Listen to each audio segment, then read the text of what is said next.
The next question is from Aliza Fatima. She's studying MBBS from Pakistan. When a corrupt leader is elected, we are also responsible for the sins he commits as a leader.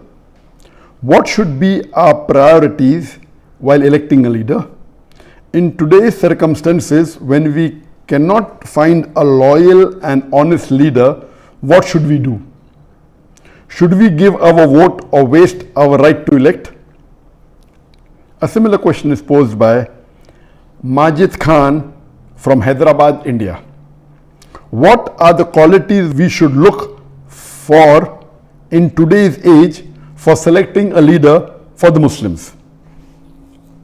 According to me, Dr. Zakir Naik would be my best choice to lead the Muslim Ummah today. Basically, the question posed here is that in today's world, most of the Muslim leaders are dishonest, they are corrupt. So who should we choose? Or should we let our vote go in waste? And the second question is that what are the qualities that a Muslim leader should have? And the brother suggested that I should be the leader, which will come to it later on, which I'll answer inshallah. As far as what should the qualities of a Muslim leader be, is the best exemplary Muslim leader in the world is our beloved Prophet Muhammad. That's the reason Michael H. Hart, he places him number 1 in the list of 100 most influential human beings in the history of humankind. Imagine he, being a non-Muslim, places Muhammad as number 1, and he says that Prophet Muhammad, peace be upon him, was not only successful as a religious leader, he was even successful as a social and a political leader. Because of that, he placed him number 1. That he was not only a successful religious leader, he was also a successful social and a political leader. So the best example of a political leader in the world today we have is Prophet Muhammad, peace be upon him. After that, we have the example of the Khulafa Rashidin, Hazrat Abu Bakr, Hazrat Umar, Hazrat Usman, Hazrat Ali. They are best examples for us after the Prophet. And that's the reason Michael H. Hart, he places Umar al-Khattab radiallahu anh, may Allah be pleased with him, as number 51, because he was a very successful leader. So if today, unfortunately, I don't know of any Muslim leader who is anywhere close to the quality of leadership of Prophet Muhammad, not even 0.001%. Leave aside that, not even close to Hazrat Umar radiallahu anh. Umar bin Khattab, mashallah, he was so successful that he expanded the Muslim empire, mashallah. And if you read his seerah, you will find the example how a Muslim leader should be. Unfortunately today, none of the Muslim leaders, we have about 56 to 57 countries in which majority of the people are Muslims. In some country 100%, some more than 95, some more than 90, some more than 50%. There are about 57 countries in the world out of a little bit more than 200 countries. That means more than 27% of the countries in the world, there are countries in which Muslims are in majority. Unfortunately, none of these leaders are anywhere close to Umar al-Khattab radiallahu anh. Nowhere close. And if you read the seerah of Hazrat Umar, may Allah be pleased with him, he told his family that if any of my family members break any of the rules, they will get double punishment, because the family of a caliph should be following the rules much more than others. If they break any rule, they will get double punishment.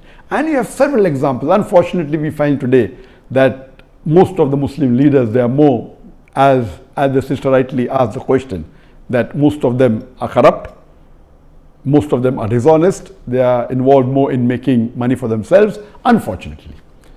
Just let me give you one example of Hazrat Umar radiallahu anh.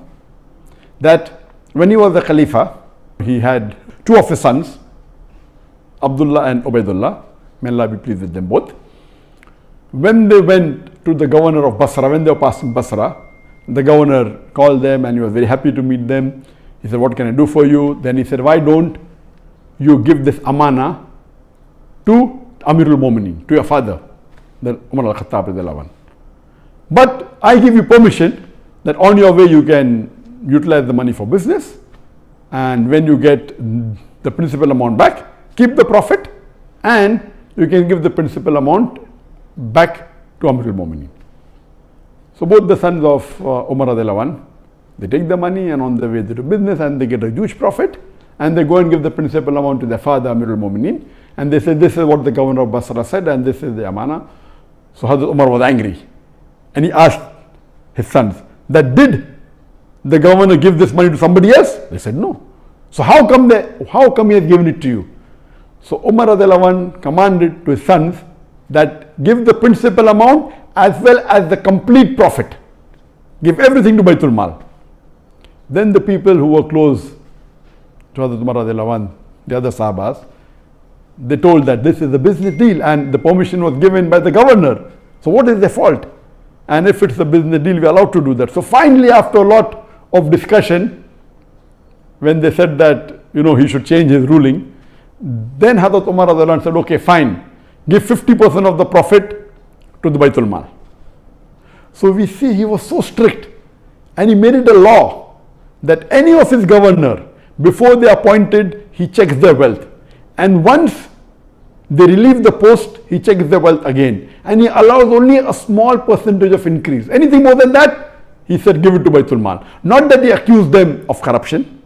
No. He said that means even if you spend more time in the worldly affairs, you're not fit to be a governor. If you want to be a governor under my rule, you have to give your pure time to your duty. Even if you make money, honestly, that is not your purpose. Unfortunately, we see today in the Muslim Ummah, most of the Muslim leaders, they are far away from the deen. If you just take the basic concept of Salah, I believe more than 50% of the Muslim leaders, they may not be offering 5 times Salah in congregation. There may be a handful, just a small percentage who may be offering 5 times Salah, that also in a congregation. So unfortunately, the state of the Muslim Ummah today, we have gone far away from the Quran and Sunnah. That's the reason we have today, that the situation that the Ummah is in today, because we have gone far away from the Quran and the Sunnah, we have gone far away from the teachings of Allah subhanahu wa ta'ala and the teachings of beloved Prophet Muhammad sallallahu alaihi wasallam. And I do agree with the sister that today, unfortunately, the choice that we have is so limited, and unfortunately most of them would not fit the criteria of how a Muslim leader should be as per the Quran and Sunnah. So what should we do in this situation? What we have to do is that we have to select the best of the worst. And if we analyze, as I mentioned, that almost all the leaders, they don't have the qualities that a true Muslim leader should have, like Hazrat Umar radiallahu anhu, or even a small percentage, not even 2% of the quality of Hazrat Umar radiallahu anhu. So what we have to do, we have to select the best of the worst. And I do agree with the sister that almost all of the Muslim politicians, they are corrupt, whether it be financially, whether it be with Iman, they are, almost all. There may be 1 or 2 or 3 exceptions to the rule. So what should we do in this situation? As I mentioned, we should select the best of the worst. Number 1, according to me, is that select that Muslim leader who is becoming a leader on the Islamic card. That he's proud to be a Muslim and he says that I'm proud to be a Muslim and I will uphold the Islamic law. Whether he does or not is secondary.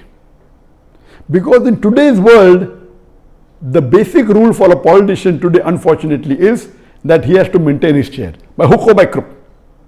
It may go against his set of rules, it may go against his deen, it may go against his family. As long as he is sitting on the chair, he is happy. So he will do anything to maintain his chair.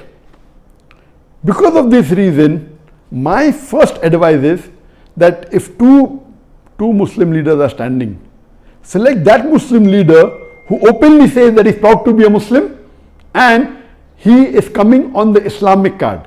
he may or may not be a practicing Muslim, that is secondary. I will go to the extent of saying that if there is one Muslim leader who is practicing Islam 20%, but is coming on the secular card, he is not saying that I will protect the Muslims, I will follow Islam. And there is another Muslim leader who is following 10% of Islam, but is coming with the Islamic card. He is openly saying that I will protect the religion of Islam, I will protect the Muslims. Better select the person who is following 10% Islam as coming with the Islamic card, rather than the other Muslim leader who is following 20% and is not coming on the Islamic card, because the person who is not coming on the Islamic card will not go out of his way to follow the Islamic principles, because that was not his trump card to win the election. Whereas the other Muslim leader, who may not be following Islam as much as the other person, both are below average, but at least because he's come with the Islamic card, he will see to it that he'll make more masajid. He may not pray salah, but he'll see to it he will make more masajid, more mosque. He will protect the law of Islam. He will help the Muslim, because his trump card to win the election was the Islamic card. This is a very key point. Unfortunately, and we know, as the sister rightly said, that majority, almost all are corrupt. So, but if you have a corrupt leader who's coming with the Islamic card, is better than a corrupt leader who's coming without the Islamic card. There are maybe 1, 2 or 3, if we search in the Muslim Ummah, who may be following majority of the farais in Islam. But they may not be having the acumen to be a good leader. We have on the other example some Muslim leader who I have praised in my speech. They may be bold, they may stand for justice, they may not be following Islam to the T. They may not be offering 5 times salah, may be offering maybe a few times in a week. But they may openly protect the Islam because that is the principle, but they are not doing it for the Islam because they are doing because that is what they feel is right. They are more for the cause of humanity, but Islam is far above humanity.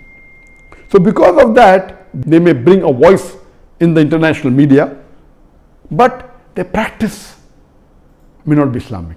So such leaders may benefit in one particular aspect of Islam to the Muslim Ummah, but on the other hand, they may be a danger.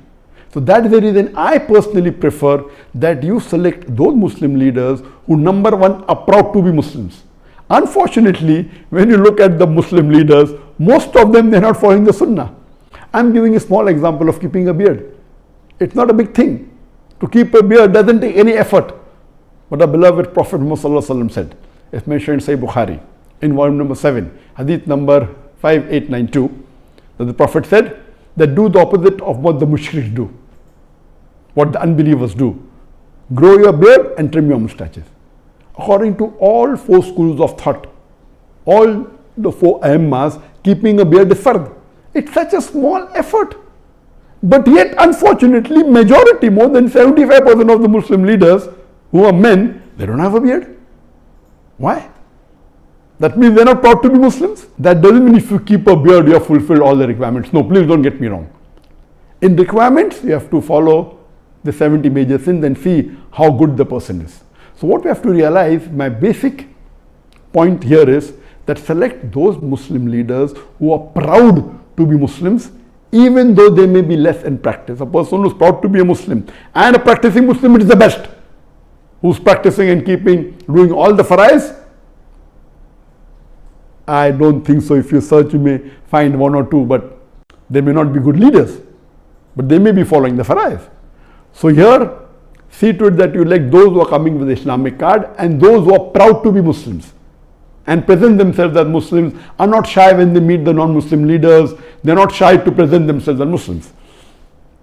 Now coming to the second part of the question, that these criterias, the best is read the seerah of the Prophet and seerah of Hazrat Umar radiallahu anhu, Hazrat Abu Bakr, Hazrat Usman, Hazrat Ali, and you see the examples in their life, how honest. And none of these leaders, they wanted to become leaders. The hadith of the Prophet, anyone who wants to be an Amir, wants to be a leader, is not the right person. He Here we find that most of the leaders want to be leaders. In the Islamic teachings, a person who himself wants to be a leader should not be made the leader. The other people who make him, and all the Khalifas, they were made by others. And you have these examples.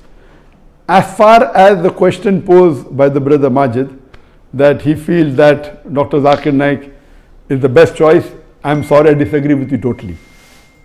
I don't have the qualities to be a leader at all, and I don't consider myself. And what I've seen in my life, in my personal life, I've seen that many religious people, when they enter into politics, almost all of them went away from their deen. I know several scores of Muslims who are very good practicing Muslims, who are offering 5 times Salah, who are very honest, and they give such beautiful lectures. But the moment they entered politics, they got corrupt, they got influenced. Because unfortunately, the Ummah that we have today, they are not like the Sahabas at the time of the Prophet and Khulafa Rashidin.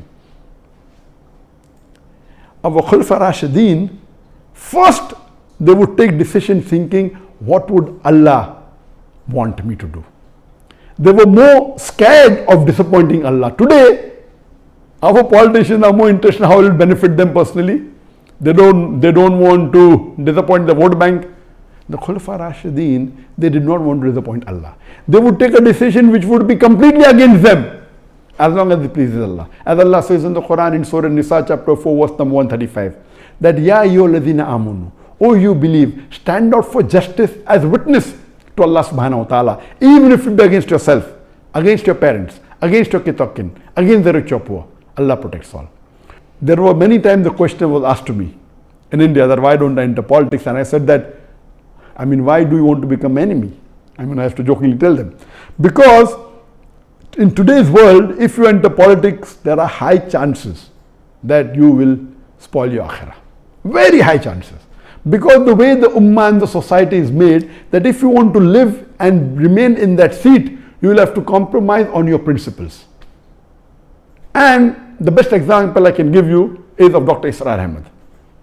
Dr. Israr Ahmad, you know that mashallah, he was a very great dai, and he gave tafsir of the Quran, he was very knowledgeable, he was popular, and he stood for election and he won the election.